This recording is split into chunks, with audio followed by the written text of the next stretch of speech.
नमस्कार दोस्तों, आपका बहुत बहुत स्वागत है एक कदम अध्यात्म की ओर में। कुंती और पांचों पांडव जब लाक्षागृह यानी कि लाख के बने हुए महल में थे, तब दुर्योधन और मामा शकुनी ने उन्हें मारने के लिए उस महल में आग लगा दी। अपने सामर्थ्य के अनुसार वे सब वहां से बच के निकले और एक जंगल में पहुंच गए। रात अंधेरी थी और घना जंगल था। जमीन पर बड़े बड़े झाड़ उगे हुए थे, जिसके आगे चलना मुश्किल हो गया। भीम ने अपनी माता और चारों भाइयों को उठा लिया और वन में चलने लगे। जब वे ऐसे स्थान पर पहुंच गए जहां धरती समतल और कोमल घास से ढकी हुई थी, तब भीम ने सबको धरती पर उतारा और सब भाइयों ने मिलकर सोने के लिए व्यवस्था की। पांचों भाई बारी बारी से जागकर अपने सोते हुए परिवार की रक्षा करते थे। इस बार भीम की बारी थी। वह जंगल अपने वृक्ष, चट्टानों एवं काली शक्तियों के प्रभाव के कारण मायावी था एवं शक्तिशाली मायावी राक्षस हिडिंब का राज्य था।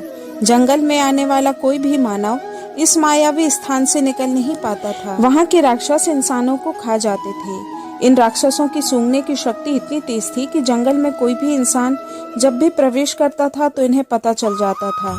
जब राक्षस राज हिडिंब को इन मनुष्यों के आने का पता चला तो वह मानव मांस खाने के लिए ललचा उठा। उसने अपनी बहन हिडिंबा को उन मनुष्यों के सामने प्रस्तुत करने का आदेश दिया। हिडिंबा पांडवों के पास जा पहुंची। भीम को देखकर हिडिंबा मोहित हो गई।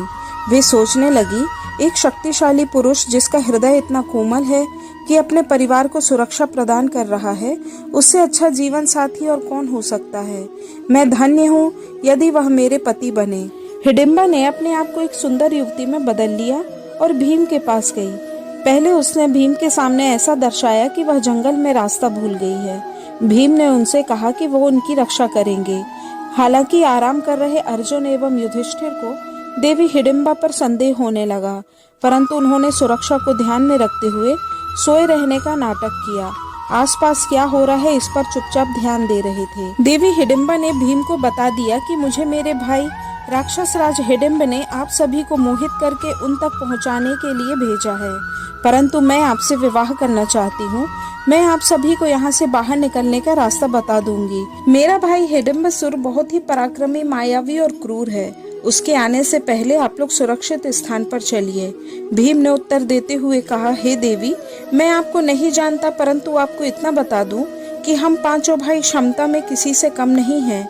मैं किसी भी राक्षस को समाप्त करने में सक्षम हूँ, इसलिए मुझे इनकी नींद भंग करने की आवश्यकता नहीं है। अब ध्यान से उन महान मनुष्य को देखिए, वे मेरे बड़े भाई हैं। अभी उनका विवाह भी नहीं हुआ है तो मैं कैसे विवाह कर सकता हूँ। तभी राक्षस राज हिडिंब वहां पहुंच गया। उसने अपनी बहन को भेष बदले हुए देखा तो वह क्रोध से भर गया। अपनी बहन और सभी पांडवों को मृत्यु दंड देने का निर्णय किया। दूर से ही अपने भाई के रूप को देखकर देवी हिडिंबा भयभीत हो गई। तभी अर्जुन एवं युधिष्ठिर, जो कि सोने का नाटक कर रहे थे और सारी बातें सुन रहे थे, वे भी उठ गए। अर्जुन ने भीम से चिल्लाकर कहा, भ्राता भीम, इस राक्षस का वध अतिशीघ्र कीजिए। यह सुनकर भीम ने एक घातक प्रहार किया और हिडिंबसुर की पीठ के टुकड़े टुकड़े हो गए। हिडिंबसुर का वध होते ही सारे राक्षस भीम के सामने घुटने टेक कर बैठ गए और उन्हें अपना राजा मान लिया। तभी भीम ने कहा, मैं तुम्हारा राजा कैसे हो सकता हूँ? तुम राक्षस हो और मैं मनुष्य हूँ।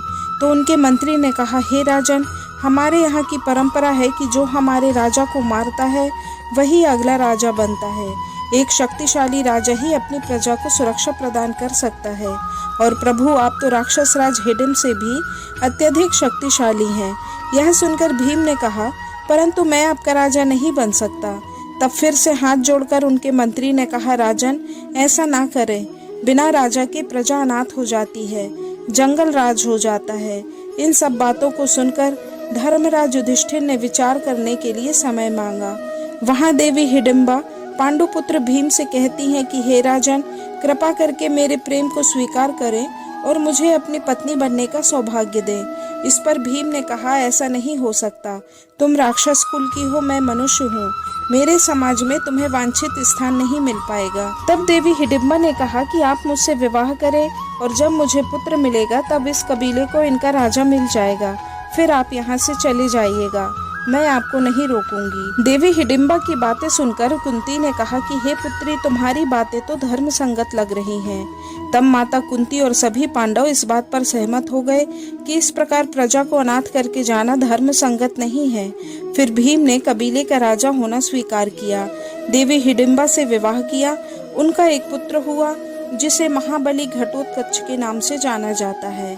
मायावी राक्षस होने के कारण जन्म के कुछ समय बाद ही घटोत्कच युवा हो गया। घटोत्कच ने अपने पिता भीम, अपनी दादी कुंती और सभी काकाओं को प्रणाम किया और उन्हें वचन दिया कि जब भी पांडवों को उनकी आवश्यकता होगी वह केवल स्मरण मात्र से वहां उपस्थित हो जाएंगे।